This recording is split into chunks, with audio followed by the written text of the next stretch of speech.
So it's just us? Okay. Hey guys. Yeah. Hey, Bethany family. We are Bam, back bam. for another recap. And as you can see, you know, our special guest from last week, he just loved us oh so much. He just decided to jump back on here and just, you know, bust some jokes and some recap with us. Special guest. Oh, don't get him started now. I keep telling y'all, don't Shade get of it him all started. for me. Oh man, because you know he it's like he takes those notes down like Jody does, and he just waits for Fresh Friday to just come right out with it. Hi, Pastor Nick. Now she wants to switch up the tone. Right. Come on, Maya Reynolds. I've talked to you enough today. See, there it is. Oh man, You I'm knew sorry. it was coming. I'm forever apologetic about that, Maya. I hear about that.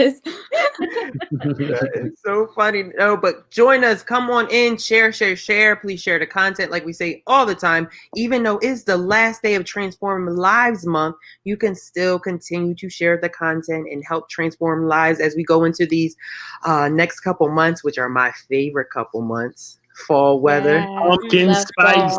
You can bring it out. Bring the jackets out. I can't wait for a good roast. You know. Wait, hold on. No. Wait, go back, Sister Maya. She said candy corn. No, we don't. We don't. Thank you. Oh, trash. None of us. Trash. I'm sorry, Sister Maya. We don't. You saw how much joy she had when she said it. So she said, "Yeah, she was so excited." Trash. Yeah, I'm sorry, Sister Maya. I am so sorry, but no, we don't get down with them. Y'all don't know what you're missing. That's all. No, okay. No, we know we're missing. Exactly. We know. We're very well aware of it. Clearly understand it.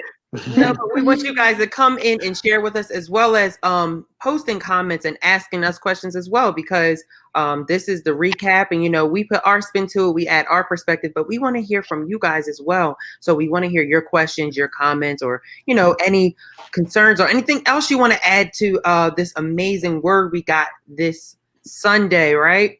So I think we should just, well, before we jump into it, we had an amazing weekend. We celebrated and we had Catch the Fire on Saturday, right? So much fun. Ooh, so much fun. So Sister Maya and I, we were at the Woodrow Wilson site, but Sister Des was at the Lindenwold site. So please tell us how that whole setup was. When you guys like went live with us, it was like a whole storm coming down. Maya and I were just sitting there chilling like, whoa. We don't know. Tell us about that experience, because it's always a great experience to catch the fire. Absolutely. Like we were looking at y'all like, oh, it's dry over there. You guys didn't get like a drop of rain, but it was like a whole downpour happening where we were, and we were underneath like the little awning where the cars are parked, and had the table set up there and had like this drive-through system happening, which was really effective.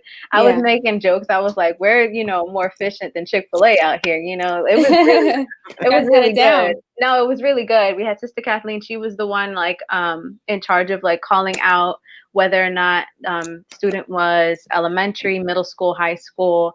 And like everybody was at their stations, and you know, we were ready to go, and all the bags were they had obviously school supplies in them, and we would grab like boy girl bags, and it was just a really beautiful experience. And talking to everybody and why people were there, why you know, not only talking to the people who were receiving, but the people giving, you know, like having moments of like, this is like highlights of their week, highlights of, you know, this whole Corona thing that's happening, the fact that people are still looking out for others, you know, that's really, really such a beautiful thing. And I'm grateful to be a part.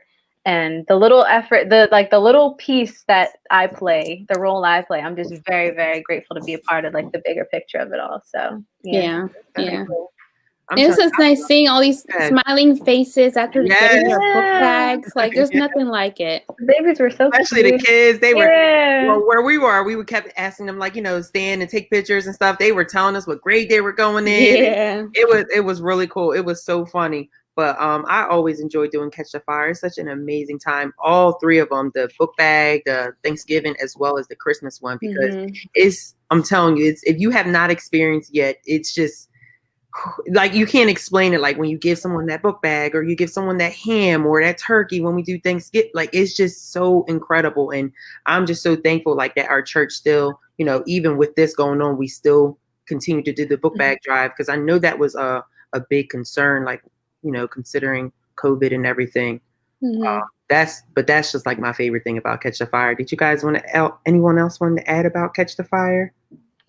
Just thank everybody for supporting, really. Yeah, most definitely. All those who gave, we appreciate you here at the church. We can't do it without you. And our Thanksgiving drive is coming up soon, and we don't have a lot of plans for them due to COVID, so we don't know what November's going to be like. Right. We're hoping to do something. We don't know how it's going to look, since we can't do it on the scale that we normally do it, due to social distancing and all that good stuff. So keep your ears open, and we'll give you more information about it soon. Right. Awesome. Thank you, Pastor Nick. But due to all that rain that we got on Saturday, unfortunately, we were not able to have our drive-in service. So we didn't get a double dose of word, but we got all of our encounter services on Sunday, where Bishop added another layer to this redefined cake, right? So he titled this Redefined by the Power of Grace. He came out of the books of Acts chapter 7, verse 9, where he talked about Joseph's story. He said, Joseph is what someone would call the favorite son of his father, Jacob. We learned that Joseph has received this multicolored coat, which is a coat of destiny, a coat of favor, but it's also a coat of dream and vision. His future is locked up in the coat, and his brothers believe that if they take his coat from him, they are essentially taking the vision away. We learned that Joseph has already had a divine dream, and that it was given to him by the grace of God, because his future has been given to him by the grace of God. So this word grace is so important in the kingdom, and, you know, in our learning and our understanding, right? So in your own words, please, if you could, define and describe that term grace for you in your own words.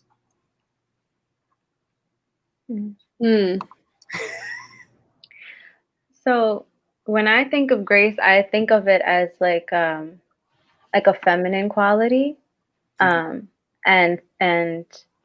having patience and being able to sit in and wait, and being able to have like a presence about you. Like that's because that's the first thing that comes to my head when I think of someone being like that person has grace on them. Like there's just an air about them. There's just a presence that they have. And I think that I relate it more to like being more feminine, because I think of like my grandmother. I think of like women. I think of like those elder women who like just have that presence, that respect, that quality. That's like they walk in the room and you see them, you know, and not that like men can't have that quality as well, but my mind goes to my grandmother when I think of someone who has grace on them. Oh, I like that. Minister LaBoo? I can agree with that. And I think there's a softness that comes with it. Softness and respect. And I think that's fitting in just thinking about God and the grace that he has for us. You know, there are times where I definitely don't deserve it. Hey, but because times. Shut up, Pastor. There are many times. Not for Friday. Yes, there are times that I don't deserve it, but because of God's love for me, he's able to be a little bit more soft with me, and instead of being off with their head, you know, which is probably more what I deserve. So, oh, not you, Sister Maya, not you. I'm not perfect, but but since Deacon Antoine is on, let me ask you the question. So this other layer that Bishop added, he defined it as redefined by the power of grace. So I just asked the recap family, in your own words, define or describe that term grace, and like describe it for you. Like, what do you think of when this term, you know, grace? Well,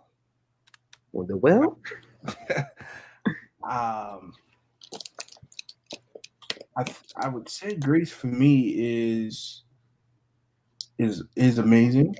Not to be cliche, but it is, because if you think about it, there's a lot of reasons why he should have turned his back on me. Because I turned my back on him so many times.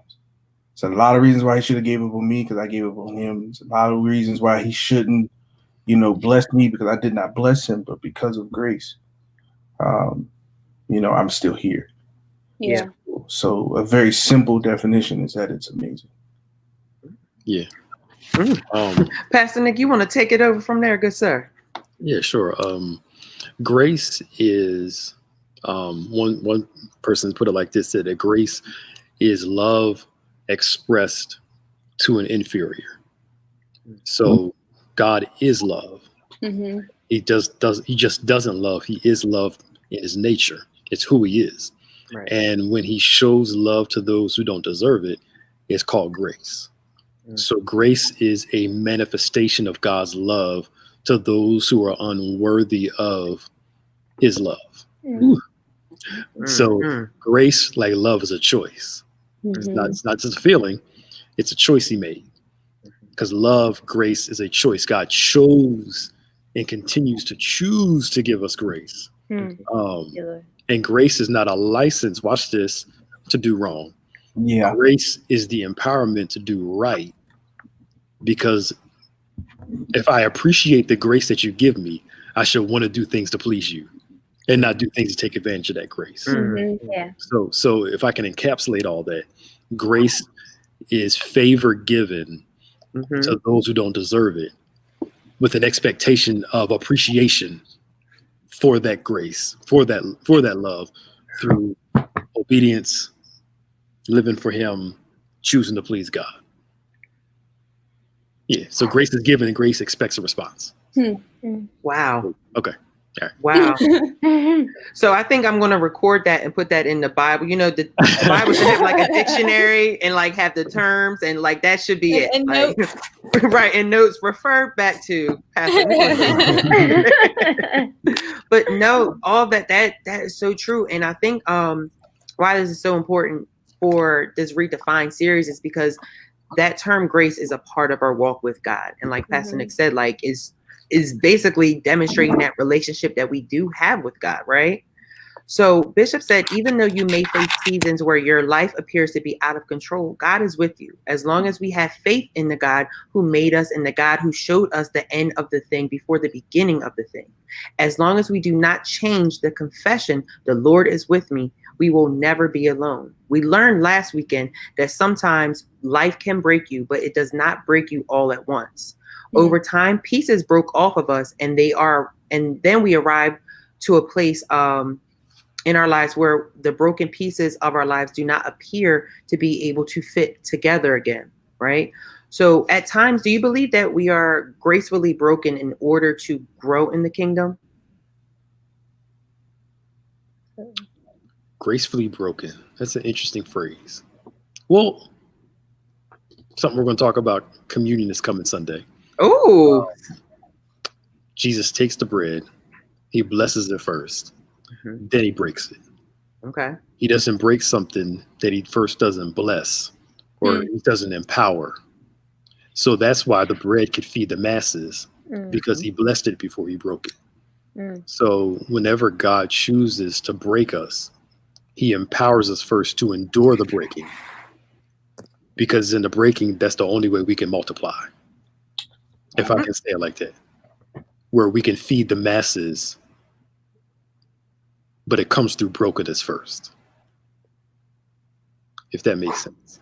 That makes a whole lot of sense. Not a brokenness like a we crazy broken, I was about to say something. Not like not like those movies where you crazy and you got a whole bunch of issues and that's right. But God does take the broken pieces of our lives and spreads us out to be a blessing to many, where we start to make meaning of our life by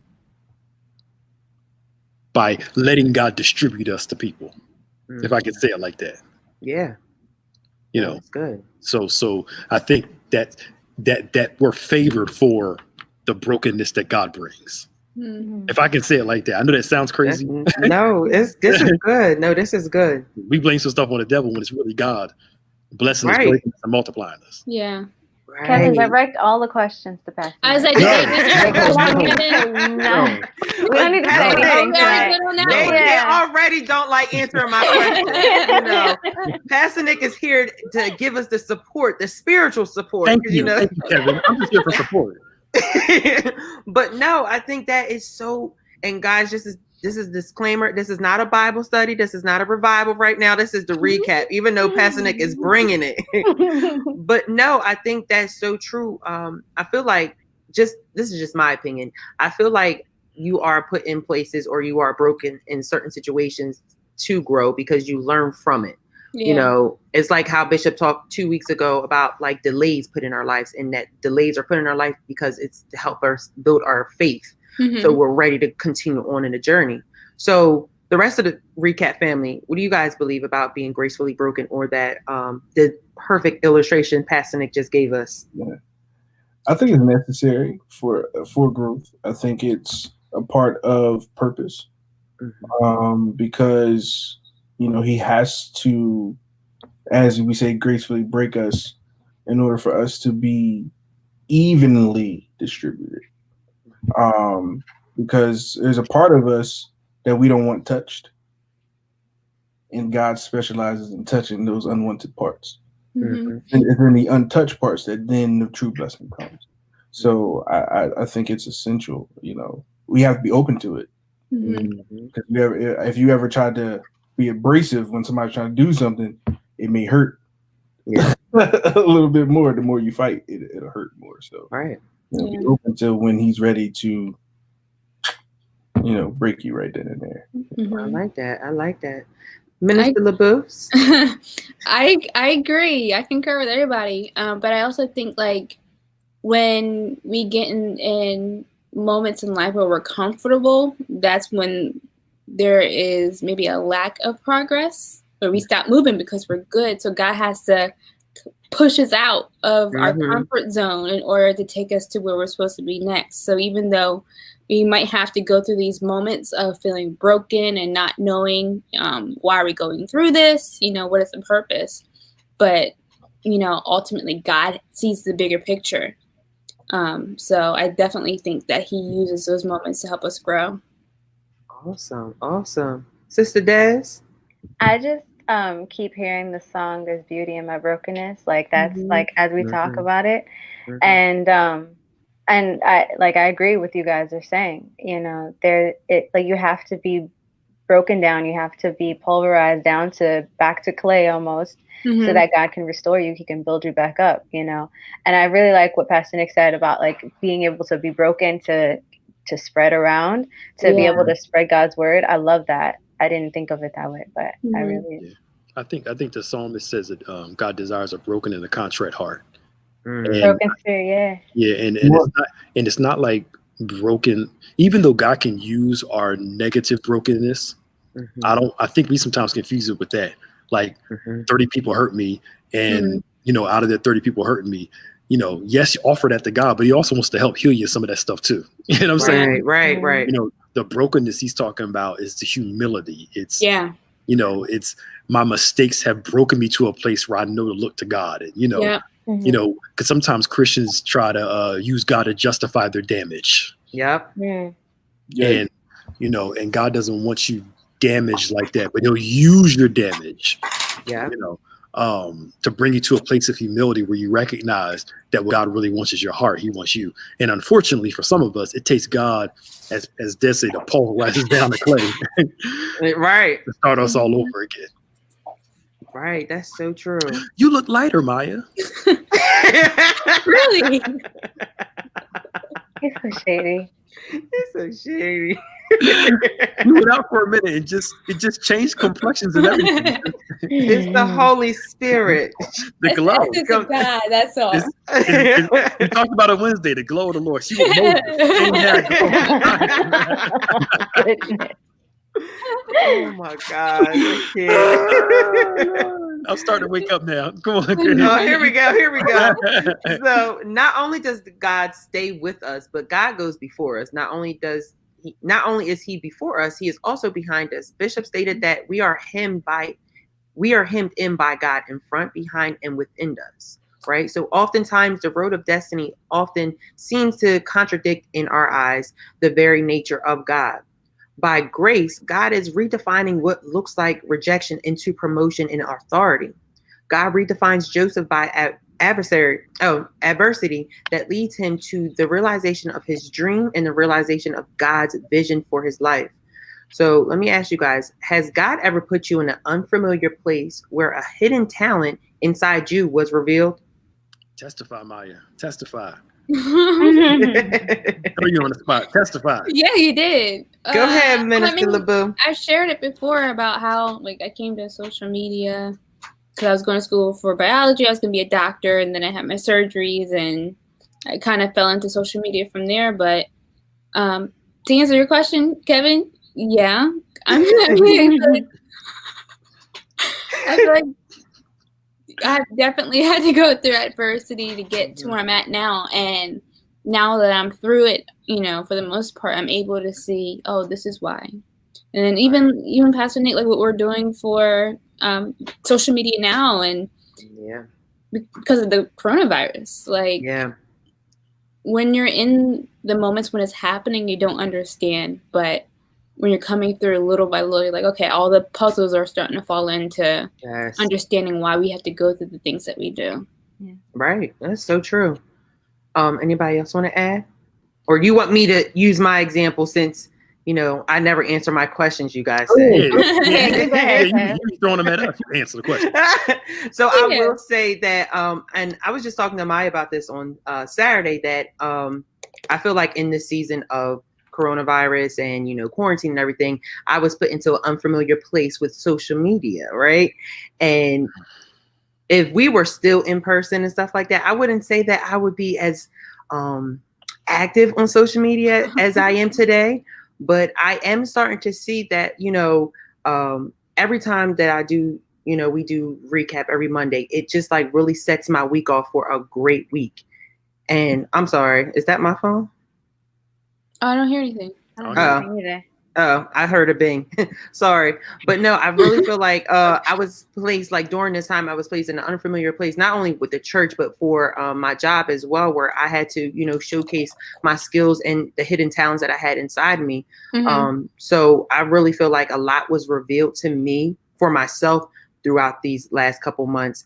And in a good way, which is why, like, when people are like, oh my gosh, this has been the worst during quarantine and everything, I can't say that. I can't attest to saying that it's been horrible for me, because I actually been blessed throughout this time. Mm-hmm. So this unfamiliar place for me has actually been a blessing, because it's I'm kind of finding another purpose during this time. Yeah. So to answer my own question, I do feel like those unfamiliar places, or going back to what Sister Maya said earlier, coming out those comfort zones actually reveal hidden talents and another purpose in the kingdom. Mm-hmm. Mm-hmm. Oh gosh, here y'all go. I ain't going with you, Deacon. No, y'all are the quicksand. That's who it is. Pastor Nick, Maya, and Deacon. Y'all are the quicksand. I don't know what you're talking about. I do know. They'll tell you to do something, join this ministry, and then you be go do this real quick, and then Yep, that's them. The quicksand. We gotta see it in you. Gotta come out. I think that's the part. Like sometimes you didn't even see it yourself. Other people see it for you. Yeah. That's what I was gonna mention. Sometimes it's like you're not even the one that recognizes the talent. Right. Or recognize the gift, and then someone goes, hey, you should do this, or have you tried that? And it's just like, I never even thought of that. Or, I don't want to. No, come do it. It's like, all right. Right. Yeah. And then you find out like, oh, this is actually not only something that I'm good at, but I actually really enjoy it. Yeah. And like, that's how it was for me. Like when, I said, when we had that meeting and Pastor Nick and Maya was like, oh, I want you to join hospitality. I want you to join concierge. I think you'll be good for that. Oh, yeah. And I'm like, really? Y'all think so? And then I got into it, and then, I actually love it. So like you said, Sister Des, it's like a talent that you don't see that other people see on you or in you. So is that unfamiliar place. Well, Kev, you're like a golden retriever puppy. So like you're just like you know, like you're just hey. Like that's just like the perfect I Desiree. This is the second week in a row. Wait a minute. I'm trying to get the analogy of the golden retriever. Oh no. Walk me through Are you this. saying because they bring joy? Yeah, they're like just so happy and like so full and like puppies. Everyone loves puppies. Well, yeah. Where were you going with it? I thought you meant because he looks golden right now. Oh, Pastor Nick's face was like he had to move up real quick. I was like, huh? A golden retriever. I got you, Des. Thank you. We woke him up. I was like, huh? Thank you, Desiree. So now Kevin's a golden retriever puppy. Now I'm a golden retriever puppy. Now. So next week I gotta come for Antoine, and now you gotta right. But Deacon Antoine, do you want to talk about that? Has God ever put you into unfamiliar place where hidden talent inside you was revealed? Because especially being a young deacon as well. I was about to go right there. I mean that was probably the most uncomfortable spot I was in for a little bit of time, primarily because it was a lot of growth that had to happen in that moment. You know, private and public. There were lessons I had to learn. And then there was a lot of understanding that I had to gain. You know, why was I in it? And then the things that were going on around me didn't make sense.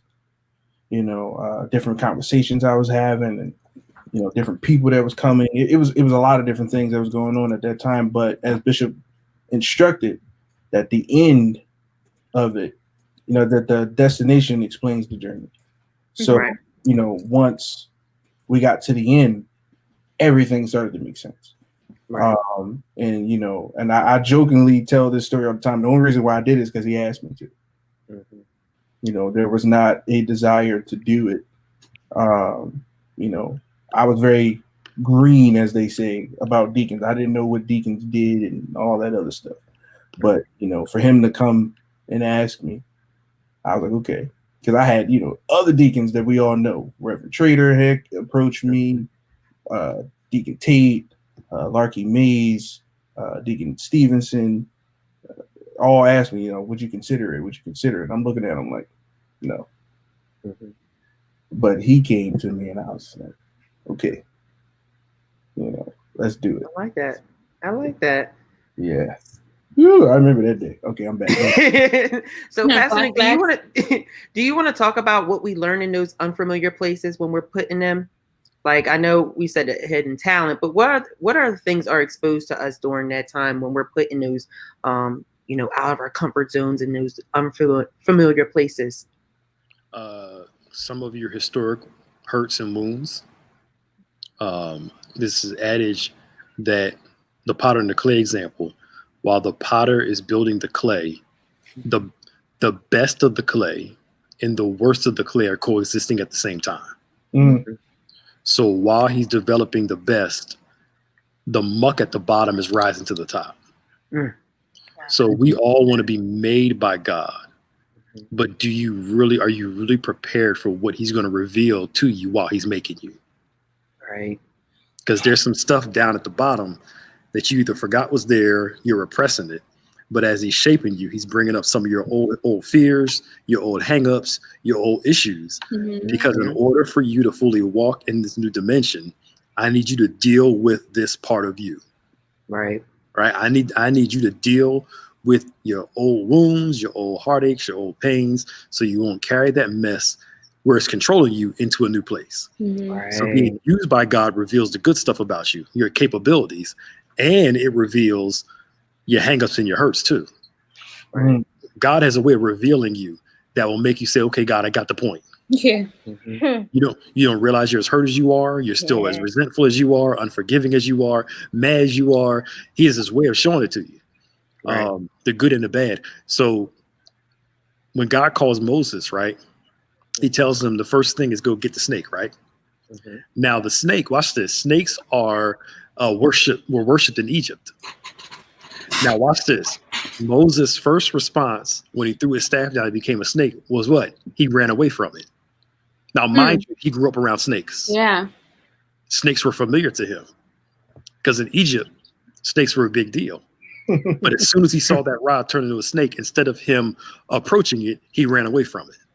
And isn't that like us? When our past is revealed, the first thing we do is run away from it, try to avoid it, instead of confronting it. And God says, what I need you to do, Moses, I need you to grab this thing, take control over your past, and let that snake turn into a rod. Whew. That's good. And for most of us, God is turning some of our rods into a snake to see what our reaction is going to be. And we're running from it. Mm-hmm. We're avoiding our past when God is saying, I'm not going to change. I'm not going to remove your past. I need you to take control of your past. So God has a way of revealing the good parts of you and the bad parts of you at the same time. And let me help you with something real quick.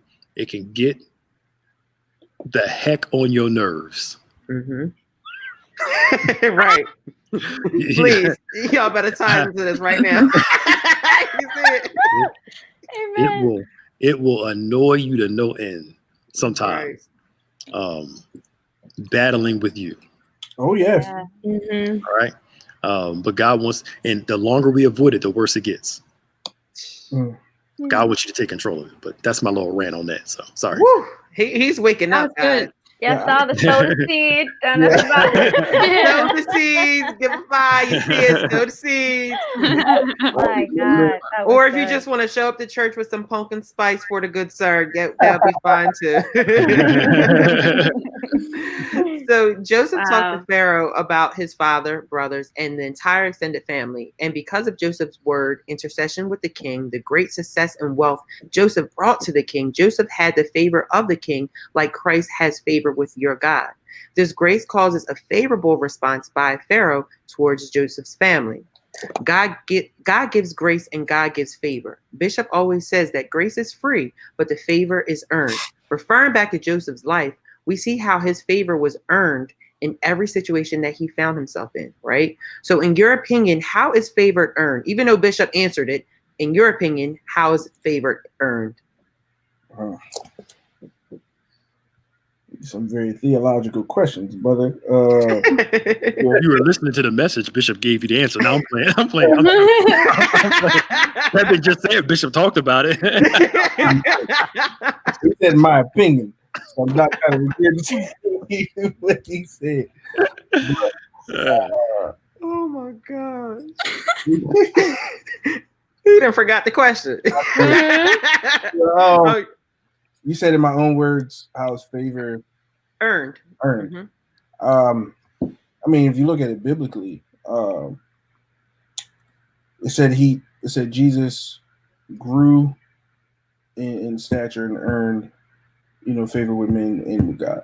So I believe it's as simple as walking in obedience to what he tells you to do, what he wants you to do. That gains you favor with him. The same thing with us. If you're friends with somebody and they're doing the things that you like and the things that you approve of, you start to grow more fonder. Mm-hmm. And when people start to do things you don't like, it makes you like, oh, I'm not really beat for that individual, So, I think that's probably the key, having an obedient heart to the commands, no matter how difficult they may be, in doing what he wants you to do. Yeah. This is one of the things that Bishop mentioned that I loved from yesterday's service. He said, we position ourselves in and out of favor by how true we are to the word of Christ. Yes. So echoing what Deacon Antoine said, like being true to his word, and in the moments where we're feeling tempted to do something otherwise, going back to that word and saying, no, like this is what my Father calls for me to do. So just holding true to that. And I don't think of it like, of course, like the parent-child relationship. Like when, for me growing up, my mom or my dad would see me doing something, especially if they knew something that, like, I wanted a cookie from the cookie jar and they said no, and I didn't do it. Like, or a hot dog. Thanks, Kevin. Good job, Kevin. Good job. I had to throw that in there because you know Good job. Anyway, Good work. I don't like hot dogs that much. That's just what I'll get when I go to a barbecue. Anyway, most times my mom, when she saw me doing something, she would give it to me later, or so I think of it in terms of that analogy, that if you're true to him, he will show you favor despite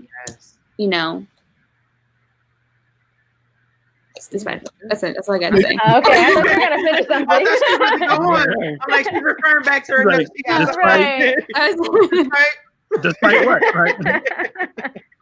No, that's good, Sister LaBoo. I love that. I love that. Sister Des, you got something for us?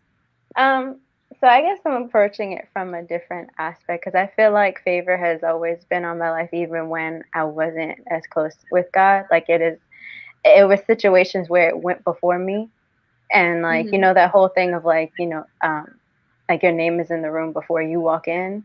So like I feel like situations have happened even outside of even when I felt like I was outside of God's will. Like it proved to me that I never was. Like I was always on the path that he wanted me to be on. And so when I was in places where I wasn't obedient, when I had my back turned and things like that, and I still had favor on my life, it was like looking back on it now, I'm like, oh, you saved my life and had me covered this entire time because you wanted me to get to the destination that I'm in now. So because like truth be told, I've been in situations where I should be like not here, like I should be I should be dead, So it's like he went before me in these different situations where it's like, oh no, I need to make sure that this one is good because I have some things in store for her.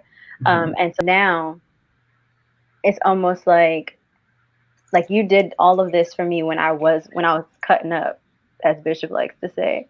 So now it's like, now that I'm like trying my best to be on, like now that I know that I'm in your will, because before when I was like doing what I wanted to do, now that I know that I'm walking in that path, it's like, no, you definitely have to get it right now so that you can get even more favor. Because that was like I feel like that was just like the ground level of the favor God had.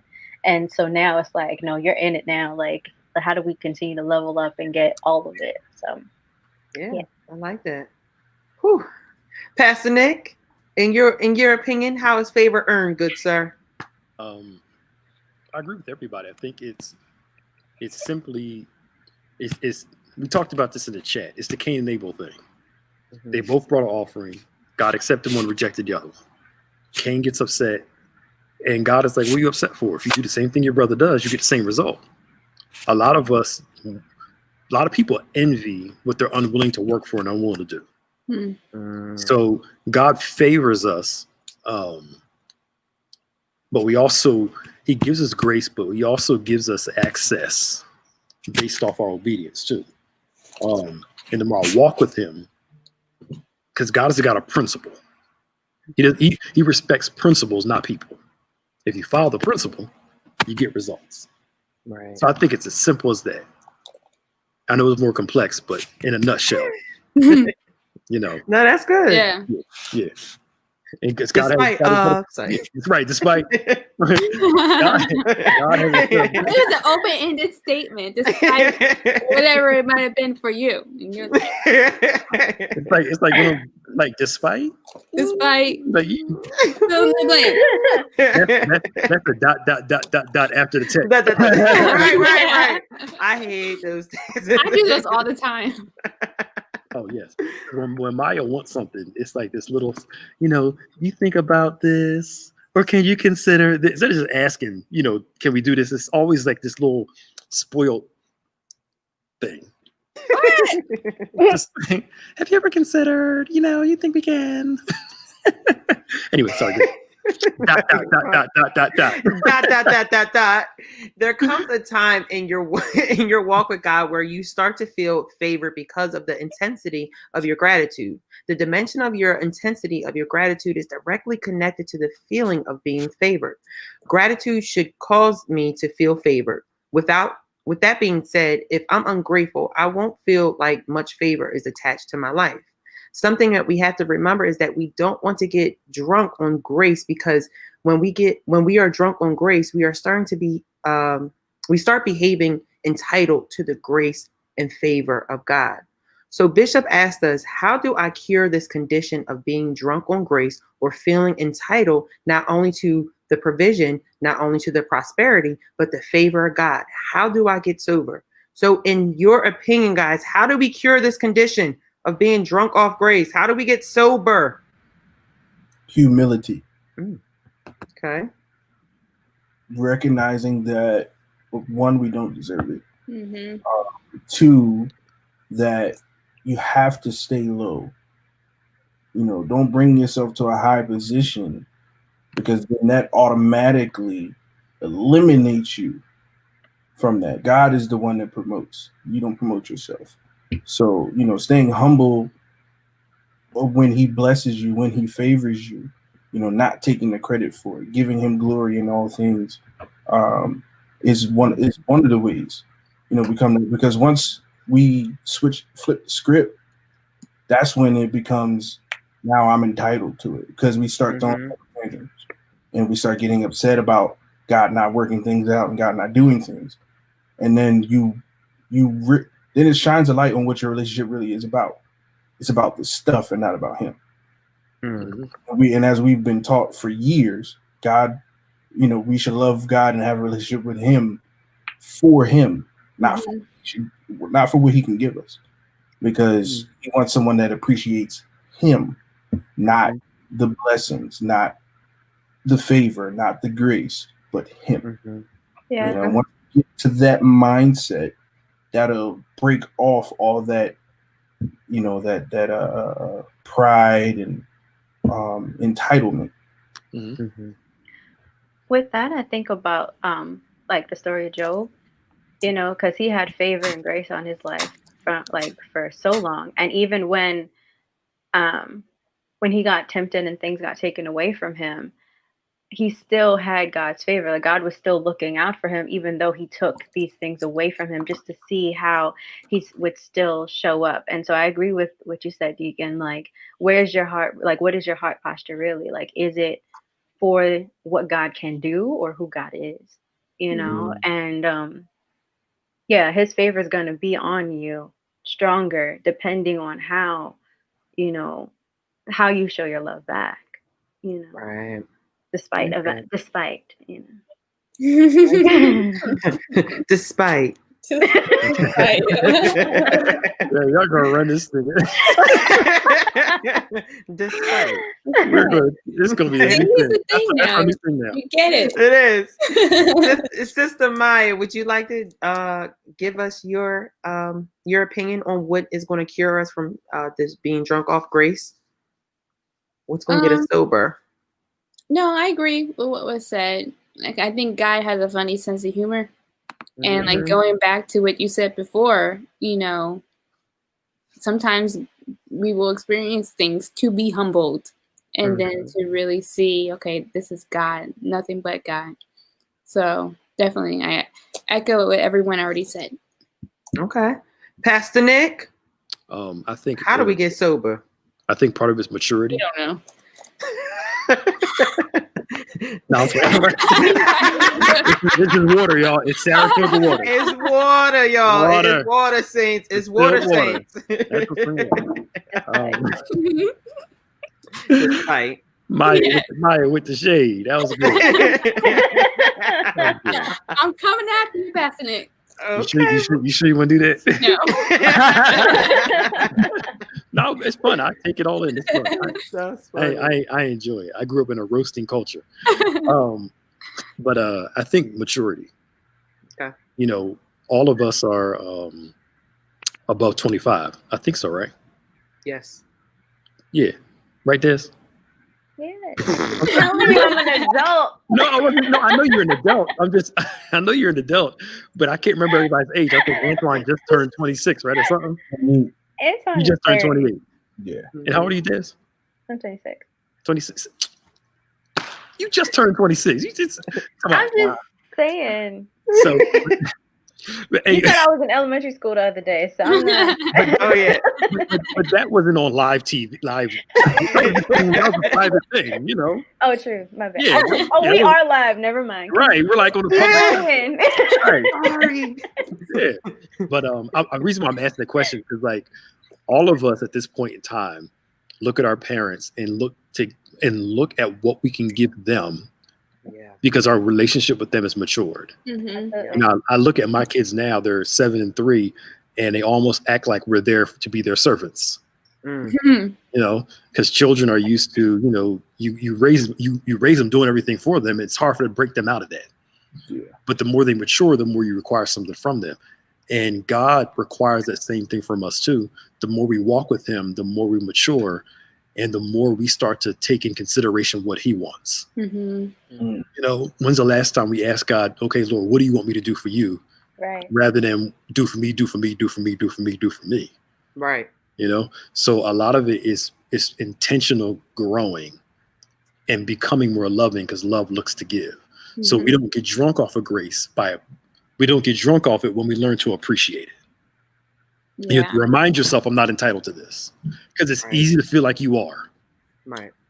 And you constantly remind yourself, I'm not entitled to this. I have to appreciate this thing. You know, because it's easy. It's easy to get. It's easy because you're so used to having it. Yeah. It's like people that are in your life all the time. You kind of take them for granted sometimes because you're used to them being there. Yeah. And it's something Maya and I talked about earlier. And she brought it up. It's not until usually something happens to them that we start appreciating them more. And it shouldn't take all that. That's so true. To make us appreciate each other and appreciate God. So it's an intentional maturity and an intentional appreciation consistently. Because if not, you're going to get drunk off of grace. You're going to get drunk off. And that, it just reminds me of just being, you have to be thankful as well. It's like when God blesses you with something, you have to take care of it, because God is basically like, okay, if He blessed you with a new car, right? If you don't take care of it, He's like, okay, I blessed you with this. Now you feel entitled because you have this car and everything, but you're not taking care of it, right? So it's being thankful through the process, no matter how old or how new that car is, that job, that house, you know, having Thanksgiving for those things. Yeah.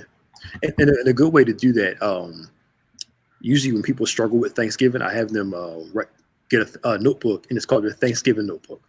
And every day you write down what you're thankful for. And what it does is it trains your mind to think about everything during the course of your day you could be thankful for. Yeah. And it becomes normal for you to start looking for the good rather than all the bad stuff. That's good. Because historically we look for all the bad stuff. Yeah. But you know, what am I thankful for every day, every single day? And that will help you become more of an appreciative person. Yeah. Try it. Get a book, and every day for a whole month, write down every day what you're thankful for, and watch how it changes your outlook on life. Oh, he's giving us an assignment too. Oh Lord, he didn't came. He's giving us homework. So grace is not a one-dimensional thing. So it can be received from several sources. We position ourselves for favor as we relate righteously and positively to God. But we also position ourselves in grace and favor, or out of grace and favor, by how true we are to the gospel of Jesus Christ. Bishop asked us, is the thing that denies God the ability to give us more grace and more favor is that we have become drunk on the grace of God, and instead of grace causing more humility, we start feeling ourselves, like he like to says the young people say, right? So let me ask you guys, do you believe that we miss opportunities for growth because we are too drunk off the grace of God? Which we kind of answer, but do you think that we miss some opportunities because we're so, like, you know what I mean? Like, yeah, we're too drunk off the grace. We feel like we're entitled. I think so, because I think our focus is shifted from where it should be. And when we're not focused on God, we're missing out or when we're more focused on ourselves, right? Mm-hmm. We're missing out all the other things that God is doing, or you know what I'm saying? I think our focus is off. So we're just missing some of the opportunities that we could have because we're not looking at where we should be. Mm-hmm. Right. Ooh. Kevin, you are. I'm telling you, Kevin. I'm telling you, she is not Pastor like Nick. this on Monday afternoons. Pastor Nick, I just What? I keep telling you. She's not Every thankful. time I tell you about this crew, I'm telling you. Every time I tell you about this crew, just let. Yeah, she's not thankful. She just throws me out there. Let me talk the whole time. She don't appreciate me. Pastor Nick, you do such a great job at it. That's all. Right. And I will say, and you do also. Okay. She do. Great, Kevin. Okay. Great, Kevin. No, but does anyone else want to talk about that? Even though we kind of answered it, but do you feel like we miss opportunities because we're so we feel like we're entitled to things? We're drunk off that grace. Yeah, I mean, it goes to for instance, God gives us grace to do things. I've heard people say, he gave me the grace to do whatever. So, for instance, if you exercise that grace, you protect that grace, and then in one season you have a lack of discipline. Mm-hmm. You've then spoiled your graceful opportunity. So, we have to protect the grace that we've been given. Even in most cases, because at some point a grace can lift, and then what?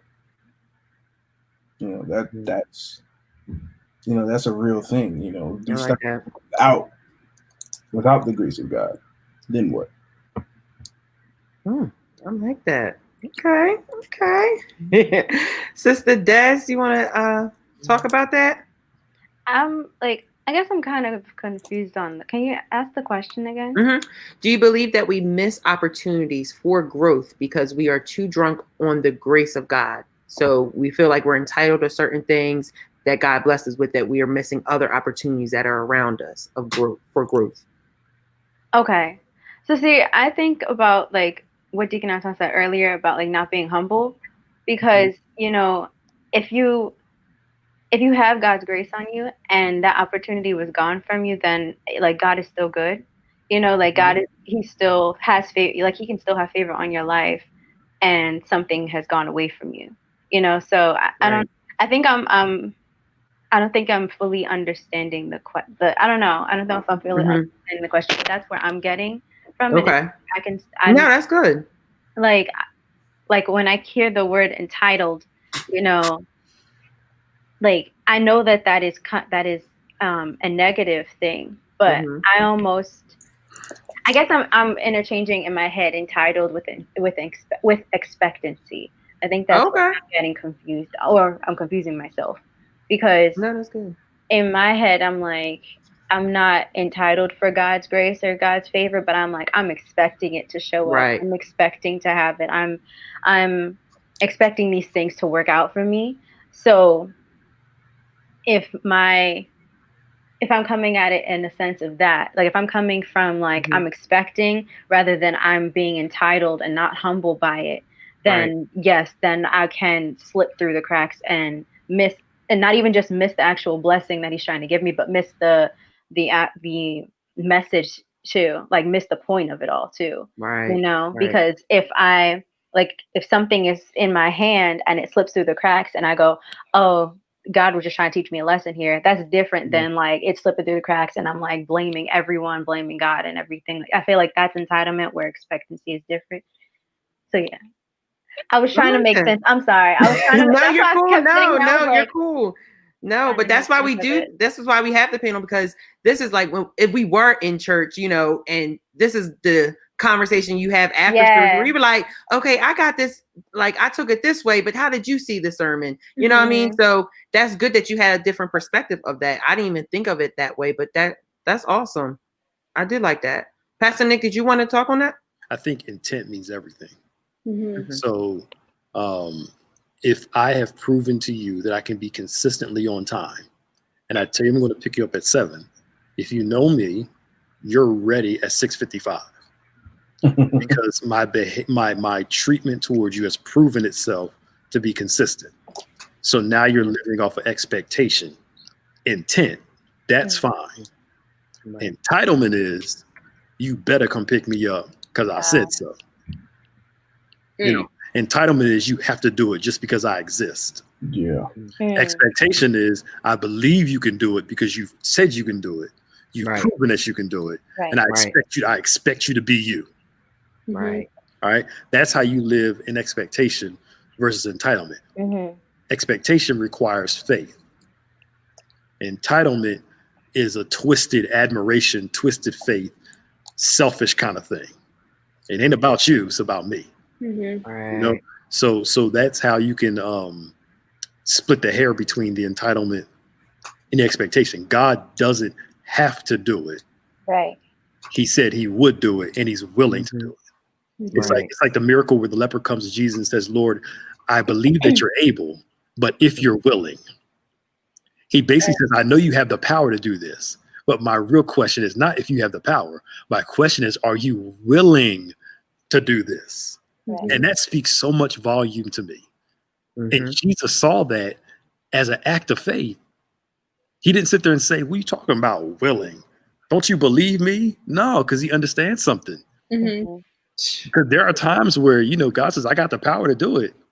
But I also understand that the system of life works out like this. And God's not going to intervene in everything. Not the way we want him to, put it that way. Yeah.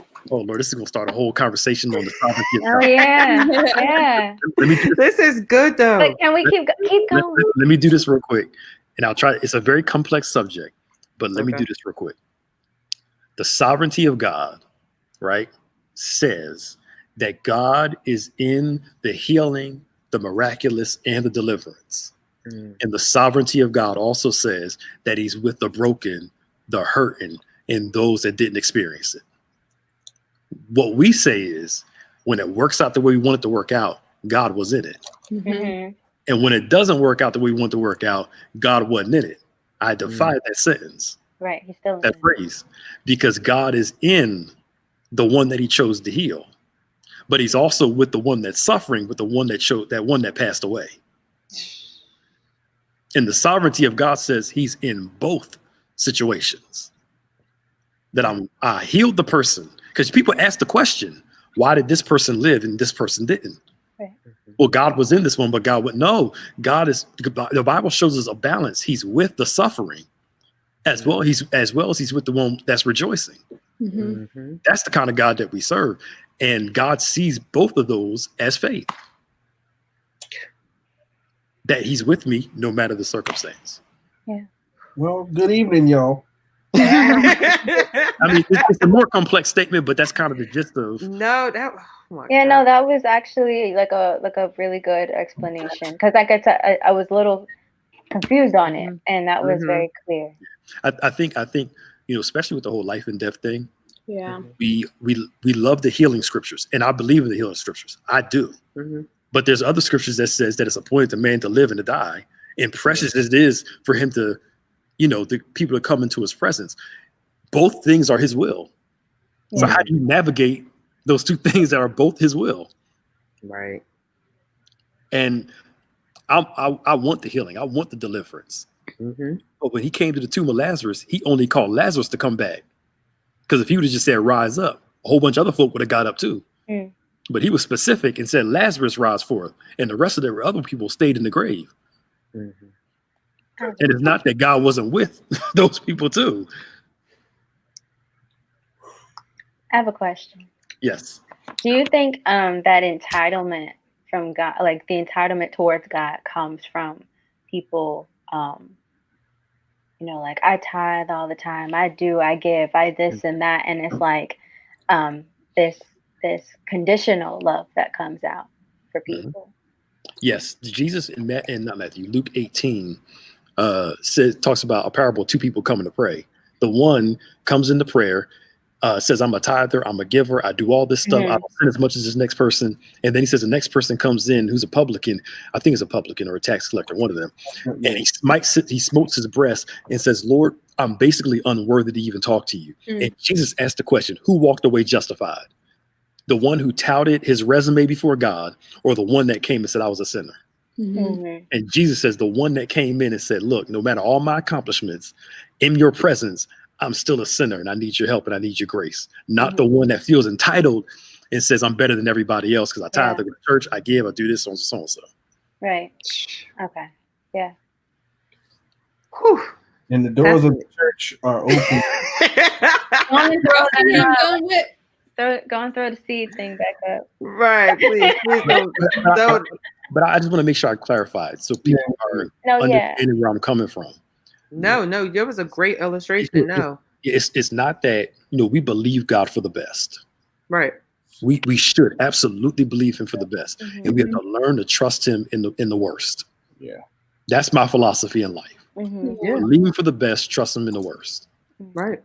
Because God is in both. Yeah. Especially people now during this COVID thing where it's here. Yeah. And you got faith, but it's still here.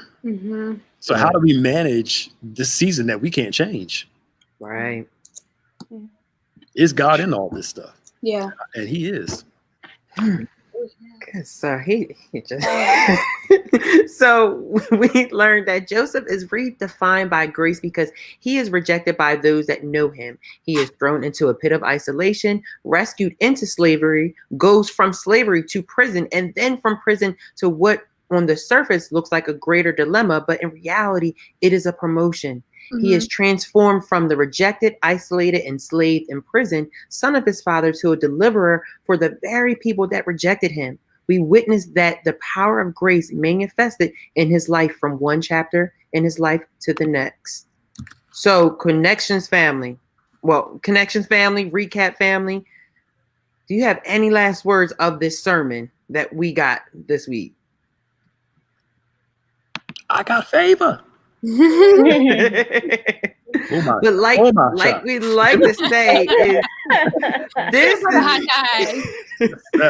this is just a small, this recap is just a small piece of Bishop's sermon. We encourage you guys to go back and watch it because he dropped some gems in and out where you have to go back and rewind. You're just like, wait, what? Every single time. So every time you watch it, please go back. And we encourage you go back and watch it because this recap, we try to do the best that we can to give you guys the points and everything. But there's a lot in there that, just like you saw here, you may have a different opinion on it or see it a different way. And this recap is to help you, help us navigate that sermon. Right. So like we like to say, this is the church that never sleeps. Is always something going on, always. So for this week, Tuesday, we have our parent talk with Bishop on Bishop's page on Tuesday at 8 p.m. as well as tonight. Parent talk. Oh, is that tonight? Yeah. I'm sorry. Parent talk tonight on Bishop's page. On Bishop's page tonight, as well as a daddy talk with Bishop tomorrow at 1 p.m. All right. Also, Tuesday, we have the Focus Singles Ministry. All right. Tune in tomorrow at 7 p.m. All right. Also, Wednesday, Word Impact. It gets better and better and better. Let me just say, Pastor Nick, the opening for Word Impact last week when you and Bishop talking about everything going on, that was... It was amazing. So every time that Bishop and Pastor Nick get together, it's a good time. It's some word that's going to come out, some knowledge that's going to come out. So we encourage you guys to watch tomorrow at 7 p.m. Thursday, there will be a rebroadcast of the Bishop's 10 Times Better Man series, okay? And then also we have another board at Bethany. We hope you guys are enjoying them as much as we enjoy filming them. We hope you guys are, sharing with your family, your friends, your coworkers, and sharing those laughs because it takes us multiple takes because we laugh so much, right? To get it right. If you only saw the bloopers, you would. I'm telling you. So please share them, especially during this time, because we need some laughter during this time. We need to stay connected as a church family, and what better way of having Board of Bethany? And then also, if you have ideas, our brains are like fried right now because all of our ideas. But if you have some ideas, please. Oh no, we got some ideas. Oh, we got some ideas. Oh, yeah, we do have some. No, submit your ideas, but we got ideas. Yes. Did you order the suit? It should be in the mail. Oh God. Pray for us, y'all. Pray for us. Please pray for us. And then we don't have a live this Friday, but the following Friday, I think it's a Fresh Friday. So tune into that. And you can also go back and watch a Fresh Friday we just had last week where we covered all the current topics right now, from voting to the injustices of the world. So please share that, especially share it with millennials as well, as we're trying to, encourage you guys to get out there and vote. Saturday we have On Point Radio with Bishop and Pastor Nick, as well as our drive-in service, weather permitted, at 12 o'clock.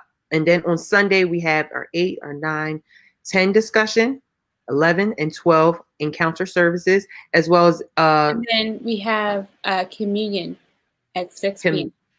At 6 p.m. So please tune in. We encourage you guys to tune into communion as we go into this new month. This is also a new academic school year, so it's very important to start off like that. Yeah. So please tune in and share it with your family and friends. And then also on the 14th from 9 to 3, we will have another COVID-19 testing for you guys to pull up. Please, we encourage you guys to come out there if you're feeling any type of way, or you just want to get tested just to be on the safe side. Please come to the church on the 14th from 9 to 3 on the 14th. And then on Monday, you have the recap family again. All right. Back at it again. Mm-hmm. Back at it again. So before we close out, any closing remarks, guys? No, I'm just always so happy to see you guys. Yeah. Yes. Fun. It's always a pleasure. It's been fun. fun And 2 weeks in a row.